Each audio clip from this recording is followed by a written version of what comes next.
So Cenk and I had a debate prior to the election, and I just felt that like using words like Nazi, which Cenk never did, but like Nazi, fascist, like these words, much like the word anti-Semitism, means something. And when you overuse it, it loses its power. And I got my graduate degree in political science, where you learn political theory, you learn about fascism, like the actual definition of fascism, what it means. And at that point, the point I was trying to make to Cenk is Trump is not a person who's driven by ideology. Like, he's not an ideologue, right? Dude, like, already I want to give her the boot, because fascists don't walk around being, you know, I am a fascist. I have a fascist ideology. I'm here to express the ideology of fascism. Fascists are just bullies, okay? They don't have any ideology. They literally just want to be in control of everything and to bully people and to force them to submit. They don't walk around being like, oh, I have this ideology of fascism that I'm espousing. Let me teach you. You know what I'm saying? They are literally just people who want to fucking grape culture you and like force you to submit or take your shit or force you out of a position and take over, right? Oh, you're in my way. I'm going to have you removed. That's literally fascism. Dude, and you know what's crazy is he's always been a fascist, Trump. Like, give me a fucking break, dude. He's a control freak. He said he grabs him by the pussy. I mean, if you're a grapist, you're a fascist, okay? You are. Like, rape culture and fascism are one and the same. They're the same goddamn thing. Fascism is simply, you don't get consent. I'm going to govern you however the fuck I want, and I don't need your consent. That's fascism. It's not some glorious ideology. It's just no consent. Every grapist is a fascist, and every fascist is a fucking grapist. Okay? That's facts. All right. That being said, let's get back to Anna's bullshit. A fascist is an ideologue. He is an authoritarian. He has authoritarian tendencies. There's no question about that. But fascism is something very specific. Like, identify what he actually is so you can address it appropriately. Dude, what a fascist is an ideologue. Dude, shut up, bro. You see, Anna, this is how you end up like happy merchanting and shit, because you have lost the fucking plot, bro. You have lost the plot, like, so hard. Like, what is she doing? This is a word salad to be like, yeah, we were taking poly market money, so I had to, like, you know, destroy Kamala Harris's campaign. So I fucking Joe Rogan'd Donald Trump, and now I'm realizing that nobody wants to hang out with me. So now I'm trying to grovel my way back in with a fucking 12-minute word salad. And I blocked PoliticalPunk because he made a video about my happy merchant.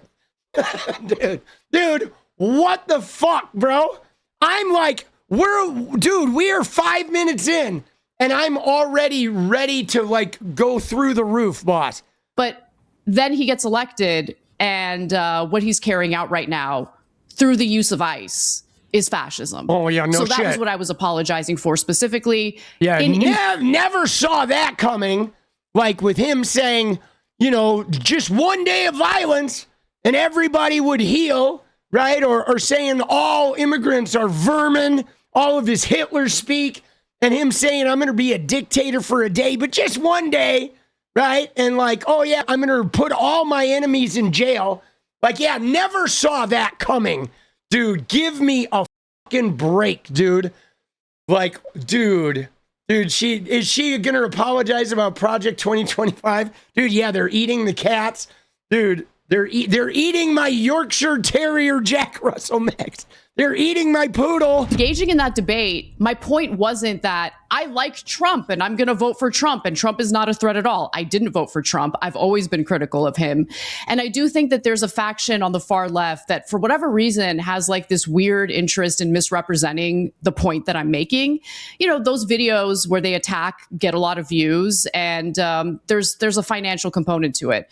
See, here's the deal though. I call bullshit. and I'm not even going to yell when I say this, because she didn't go and say, vote for Trump. But what she didn't do is she didn't reinforce the danger of Trump. Okay. And she didn't reinforce the importance of voting for Kamala Harris. And in fact, she denigrated Kamala Harris quite a bit. So what she did do was she left it open to people who, to like, maybe not think Kamala Harris was that good and maybe thinking Kamala Harris was a bad choice. She also made it so if you were thinking about maybe voting for Donald Trump, he didn't seem that dangerous. And she did both of those simultaneously. She eroded the Democratic enthusiasm, and she like sane-washed Trump enough to make it think that if you did vote for him, it's not going to be the end of the world. Like, and in fact, guys, by Ana Kasparian downplaying the danger of Trump and saying he's not really a fascist, what she did was she reinforced the Trumpian right-wing narrative that the left-wingers are hysterics and that the left-wingers are liars and that the left-wingers are fabricating shit. So she established a right-wing narrative of like making the left-wing people seem hysterical and out of pocket, and they're making this shit up. They have TDS. She reinforced all that by saying, no, he's not that bad. I mean, he's Trump, but he's not a fascist. And now that he is obliterating every norm in the country, now she wants to say, oh, whoops, I was wrong. And it's like, dude, screw you. You were wrong. You were so wrong. And in fact, you were also simultaneously claiming that those hysterical leftists were holding you to some unreasonable standard about homelessness and transgender rights and all this other shit. So you were like playing some fucking games, bro. To her, you're not a fascist until after you've killed 6 million people. You had to commit an entire Holocaust of somebody, and you had to complete it before you could be called a fascist in Anna's land. Like, come on, man. Dude. For the record, you believe Trump and his regime to be fascist, authoritarian, autocratic, yes, tyrannical. Now I do, yes, etc. Okay. I mean, I always identified Trump as authoritarian. I never did. I mean, the guy. Dude, what the fuck, bro? She always identified Trump as authoritarian, but she just didn't think he was a fascist. Like, dude, what is that? Bro, like, you know, and like, just so you know, I'll be honest with you. I didn't like what Jennifer Welch's response was there. I felt like that response was not accurate.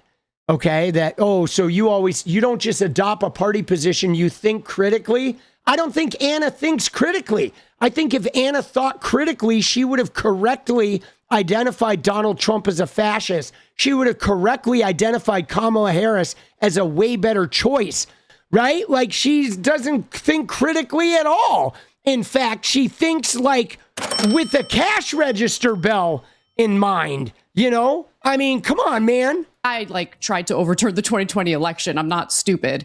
But again, the word fascism is something very specific, and what's being carried out right now through the use of ICE, the terrorizing of not just people who are here in undocumented status, the terrorism that's being carried out against American citizens. I mean, it's just abundantly clear. The retaliation against blue states and blue cities. ICE, it's his version of the brown shirts, in my perspective. Oh, do you think ICE needs to be abolished? Oh, weird. Now he's a Nazi. Oh, thank you, Anna. Great. Yes, I do. This is where I think I always stayed clear-eyed that, and I respect your positioning on that, but I always stayed clear-eyed about that Trump was a fascist because I listened to the people that work with him in Trump 1.0. These are neocons. These are conservative people that came out of that saying, he said he wanted generals like Hitler's generals. Mark Esper said he asked, can you shoot the protesters below the knee? And then in leading up, they had that Madison Square Garden Nazi rally, and I called it as such during the time.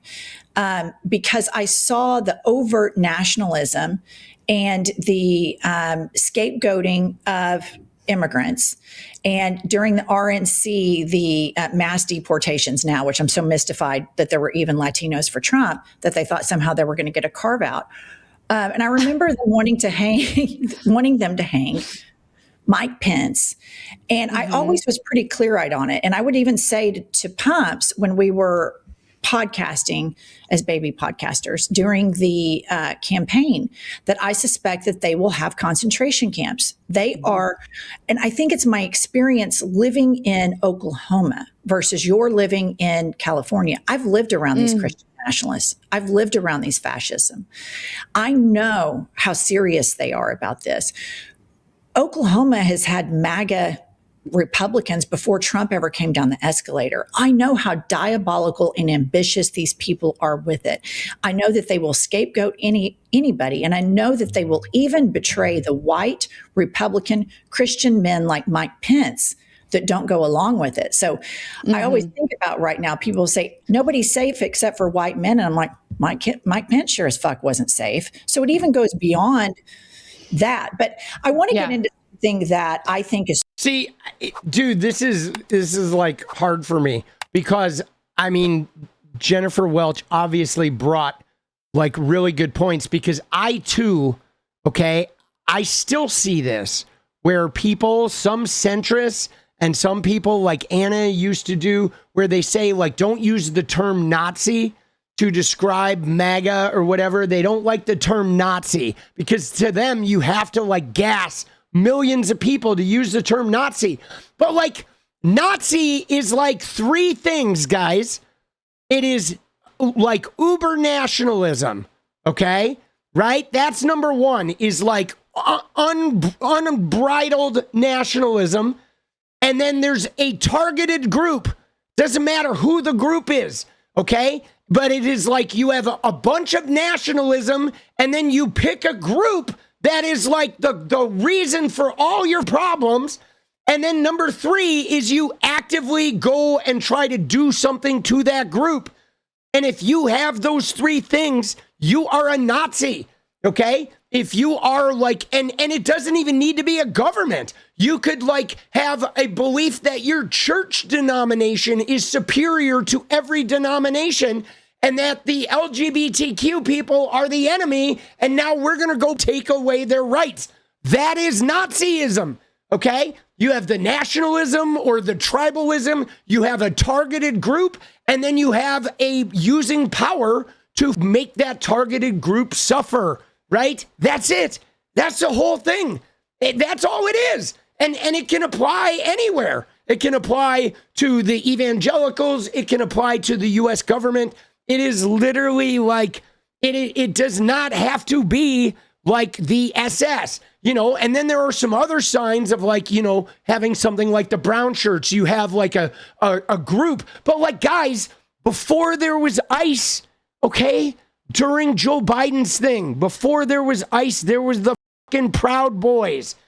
How many times did you see a library or a school or a whatever, a state fair or something with the Proud Boys showing up and like beating someone's ass because there was a pride flag or because they were celebrating Pride Month or because there was a book they disapproved of? Like we had ICE before we had ICE. And now all those dipshits are ICE. So for Anna to say, oh, I don't like the way he's hiring, it's like, what do you mean hiring? He's using the same goddamn squad he was using before, except now they're just weaponized by the federal government. But the Proud Boys were doing this in 2022.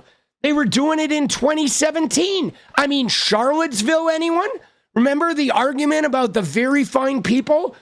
He didn't really say they're right. It's like, come on, man. You listen to that quote. He was defending the Proud Boys. Stand up and stand by. Like, dude, this goes all the way back to 2017. Like, you know, for her to act like she didn't see it, like, give me a break, dude. Give me a fucking break.